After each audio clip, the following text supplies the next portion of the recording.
RSS general secretary Dattatreya ഹൊസബലയുടെ പ്രസ്താവനയ്ക്കെതിരെ രൂക്ഷ വിമർശനവുമായി കോൺഗ്രസ്.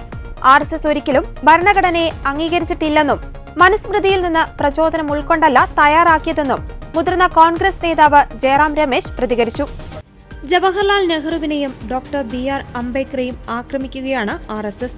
പുതിയ ഭരണഘടന കൊണ്ടുവരുമെന്ന BJPയുടെയും RSSന്റെയും നിരന്തരമായ പ്രചാരണത്തിന് ജനം കഴിഞ്ഞ തെരഞ്ഞെടുപ്പിൽ മറുപടി നൽകി.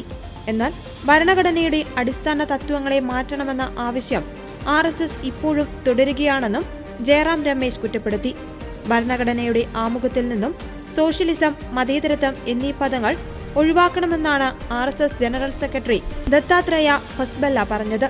അടിയന്തരാവസ്ഥ നടപ്പിലാക്കിയ ഇന്ദിരാഗാന്ധി സർക്കാരിനെ രൂക്ഷമായി വിമർശിച്ചുകൊണ്ടാണ് RSS നേതാവ് വിവാദ പരാമർശം നടത്തിയത്.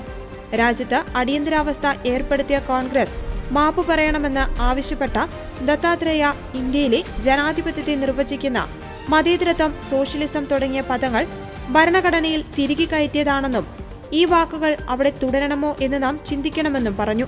അടിയന്തരാവസ്ഥ നടപ്പിലാക്കിയവരാണ് ഇന്ന് ഭരണഘടനയുടെ പകർപ്പുമായി നടക്കുന്നത്. അവർ ഇതുവരെ മാപ്പ് പറഞ്ഞിട്ടില്ല. നിങ്ങളുടെ പൂർവികരാണ് അത് ചെയ്തത്. രാജ്യത്തിനു വേണ്ടി കോൺഗ്രസ് മാപ്പ് പറയണമെന്നും RSS നേതാവ് പറഞ്ഞു.